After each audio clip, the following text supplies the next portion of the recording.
नाशिकच्या सप्तशृंग गडावरती भाविकांची गर्दी, नव्या वर्षाचा संकल्प करत भाविकांचं देवीला साकडं।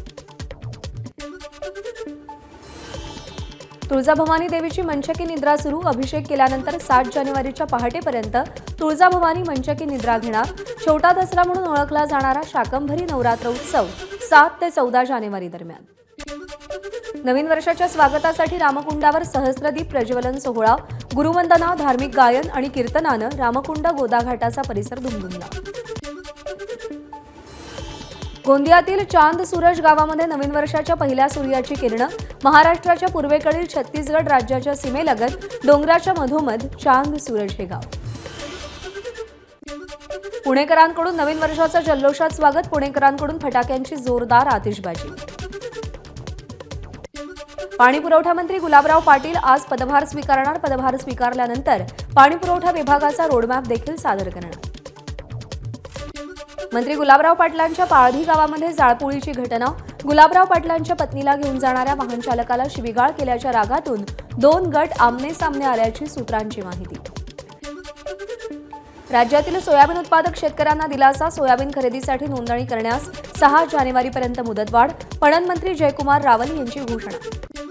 अकोल्याच्या कृषी उत्पन्न बाजार समितीमध्ये तुरीच्या दरात घसरण, तुरीचे भाव प्रति क्विंटल 465 रुपयांनी घसरले।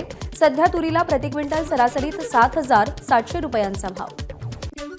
नांदेडमधील माळेगावच्या यात्रेतील उंट बाजाराला सुरुवात, मात्र यंदा उंटांच्या किमती घसरल्या।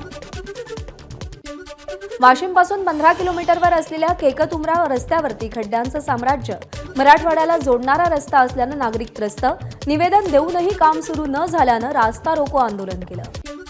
अमरावती शहर पोलिसांच्या वाहतूक विभागाकडून हेल्मेट वापराबद्दल जनजागृती, अपघाताच्या घटना टाळण्यासाठी 31 डिसेंबर आणि नववर्षाच्या निमित्तानं जनजागृती। यावेळी एकानं यमराजाचा पोशाख धारण करून हेल्मेट वापरण्याचं आवाहन केलं। नववर्षानिमित्त खामगाव शहरात पोलीस आणि सामाजिक संघटनांकडून मोफत दूध वाटप, तरुणांना मद्यपान न करण्याचा सल्ला दिला। नववर्षानिमित्त चिखलदरा इथं पर्यटकांची मोठी गर्दी, जंगल सफारी करताना अनेक पर्यटकांना जंगली प्राण्यांचं दर्शन, पर्यटकांनी जंगल सफारीचा आनंद घेतला। मुंबईमध्ये पर्यटकांकडून कुडाळमध्ये स्थानिकाला बेदम मारहाण, इनोव्हा कारनं 3 दुचाकींना धडक दिल्यावरून वाद झाला, पर्यटकांना आपल्या ताब्यात देण्याची स्थानिकांची पोलिसांकडे मागणी। भंडाऱ्याच्या जवाहर नगर ते नांदुरा मार्गावरती तरुणाचा मृतदेह आढळला, अभय ढोके असं मृत्यू झालेल्या तरुणाचं नाव असून या प्रकरणी पोलीस तपास सुरू। वसमतमधील अभियंता योगेश पांचाळ इराणमध्ये बेपत्ता, 24 दिवसांपासून संपर्क तुटला, सरकारनं विशेष लक्ष घालून शोध घ्यावा पत्नीची मागणी, तर सीबीआयशी पत्रव्यवहार केल्याची पोलिसांची माहिती।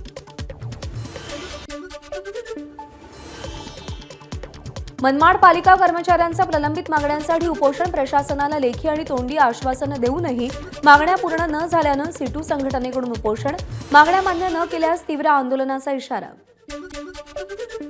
रोहिंग्या आणि बांगलादेशी मुक्त मालेगावसाठी नागरिकांचा आक्रोश, महात्मा गांधी पुतळा ते अप्पर जिल्हाधिकारी कार्यालयापर्यंत मोर्चा काढला, शहर पोलिसात आयुक्तालय व्हावं अशीही नागरिकांची मागणी।